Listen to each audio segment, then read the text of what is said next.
आज के इस वीडियो में हम आपको बताएंगे कि एक मिडिल क्लास और लोअर क्लास इंसान को अमीर बनने के लिए क्या करना चाहिए। क्या उसे गोल्ड में इन्वेस्ट करना चाहिए या फिर उसे म्यूचुअल फंड में इन्वेस्ट करना चाहिए। तो इसका जवाब जानने के लिए हमें गोल्ड से पिछले 15 सालों में कितना रिटर्न मिल पाया है वो समझना बहुत जरूरी है। जैसे कि इस चार्ट में 2009 से लेकर 2023 तक का डेटा दिया गया है। 2009 में गोल्ड का प्राइस क्या था और 2023 में गोल्ड का प्राइस क्या था, और इन 15 सालों में हर साल गोल्ड से कितना कितना रिटर्न मिला है। तो 2009 में 24 कैरेट 10 ग्राम सोने का दाम होता है 14,500 रुपए, जो कि एक साल बाद यानी 2010 में बढ़कर जो हो जाता है 18,500 रुपए तक। एक साल के अंदर 4,000 रुपए बढ़ जाते हैं। परसेंटेज के हिसाब से ये 27.59% तक बढ़ जाता है। फिर एक साल बाद यानी कि 2011 में ये बढ़कर हो जाता है 26,400 रुपए। परसेंटेज के हिसाब से इस साल 42.70% बढ़ जाती है, जो कि काफी ज्यादा होता है। इस तरह से 2012 में 17.61% बढ़ता है। फिर 2013 में बढ़ने की जगह -4.67% घट जाता है। फिर 2014 में दोबारा -5.38% और घट जाता है। 2015 में भी -5.94% सोने का दाम घट जाता है।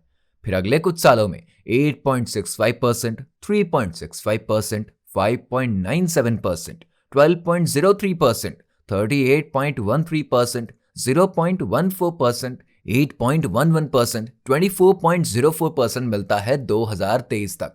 तो हमारा इन्वेस्ट किया हुआ 14,500 रुपए 2023 में 65,330 रुपए तक हो जाता है, जिसको अगर 15 साल के टोटल रिटर्न के हिसाब से देखें ना तो 172.63% का रिटर्न मिलता है हमें।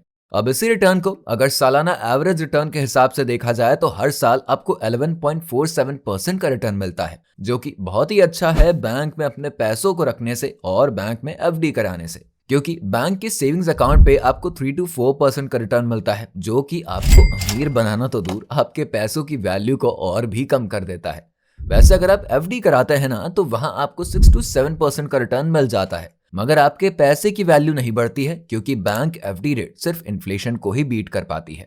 तो अब थोड़ा सा हम म्यूचुअल फंड को समझते हैं, फिर अपने कंक्लूजन पर आते हैं कि आपको क्या करना चाहिए, गोल्ड में इन्वेस्ट करें या फिर म्यूचुअल फंड में इन्वेस्ट करें। देखिए, म्यूचुअल फंड में बहुत से अलग अलग स्कीम्स हैं, जिनमें 3 तरीके के रिस्क होते हैं: high risk mutual fund, medium risk mutual fund और low risk mutual fund. High risk mutual fund मतलब उस म्यूचुअल फंड स्कीम में इन्वेस्ट करना बहुत रिस्की है, मगर उसमें रिटर्न भी काफी ज्यादा मिलने की उम्मीद है, यहाँ तक कि 25 to 30% सालाना। और जो लो रिस्क म्यूचुअल फंड होता है ना, उनमें रिस्क तो कम होता है, मगर उनमें रिटर्न भी कम ही बन पाते हैं। मगर जितने भी लो रिस्क म्यूचुअल फंड स्कीम्स होते हैं ना, उनका अगर एवरेज रिटर्न देखा जाए तो वो सालाना 14 to 15% तक तो मिल ही जाता है। तो हम अज्यूम करते हैं कि आप किसी लो रिस्क म्यूचुअल फंड स्कीम में इन्वेस्ट करते हैं 14,500 रुपए 15 साल के लिए, और आपको 15% रिटर्न मिलता है हर साल। तो आपको 15 साल बाद कितना मिलेगा? 1,17,987 रुपए। अब आप इसको गोल्ड से कंपेयर करके देख सकते हैं। गोल्ड में आपको 65,330 मिल रहा था और म्यूचुअल फंड में आपको 1,17,987 मिल रहा है। डबल से भी ज्यादा है ये। अब मान लेते हैं आपको 15% की जगह 14% का रिटर्न मिलता है, तब भी आंका जाए तो 1,03,500 रुपए बनेगा, जो कि गोल्ड से काफी ज्यादा होता है। इसी तरीके से मान लीजिए 14,500 रुपए 15 साल की जगह 30 साल तक इन्वेस्ट करके रखते हैं और आपको 15% रिटर्न मिलता है, तब भी आपका 14,500 रुपए 9,60,000 रुपए बन जाता है। और ऑब्वियसली आज के समय आप कम से कम 14,500 तो इन्वेस्ट नहीं करेंगे, इससे ज्यादा का ही करेंगे। तो आप सोचिए कि अगर आप कैसे भी करके 5 लाख इन्वेस्ट कर देते हैं तो अगले 30 सालों के लिए आपका कितना रिटर्न बन सकता है? 3,31,00,000 से भी ज्यादा का आपको रिटर्न मिलेगा। अब आप बताइए, भले ही आप कितने गरीब हो, क्या आप अमीर नहीं बनोगे? जरूर बनोगे।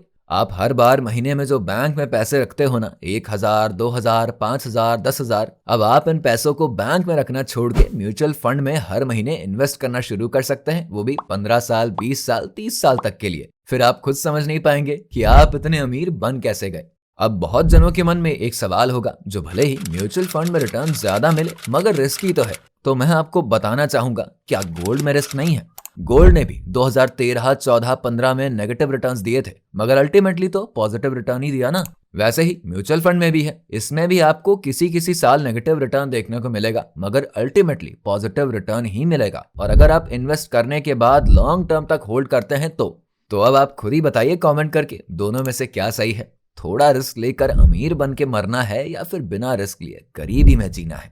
अगर आप भी म्यूचुअल फंड में इन्वेस्ट करना चाहते हैं ना, और जानना चाहते हैं कि कौन सा म्यूचुअल फंड आपके लिए अच्छा है, तो आप हमसे कांटेक्ट भी कर सकते हैं। मैं एक सर्टिफाइड म्यूचुअल फंड एडवाइजर हूं। मुझे आपकी हेल्प करने में बेहद ही खुशी होगी, और मेरे से कांटेक्ट करना, कंसल्टेशन करना 100% फ्री है।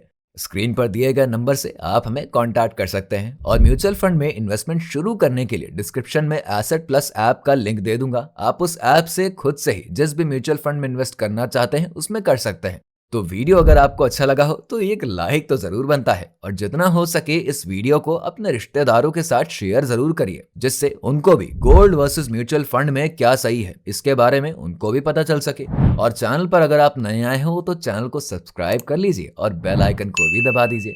इससे जब भी म्यूचुअल फंड के बारे में कोई वीडियो डालेंगे ना हम, तो उसका नोटिफिकेशन आपको तुरंत मिल जाएगा। तो आज की वीडियो में बस इतना ही। आपसे मिलेंगे किसी और वीडियो में, तब तक के लिए जय हिंद, जय भारत।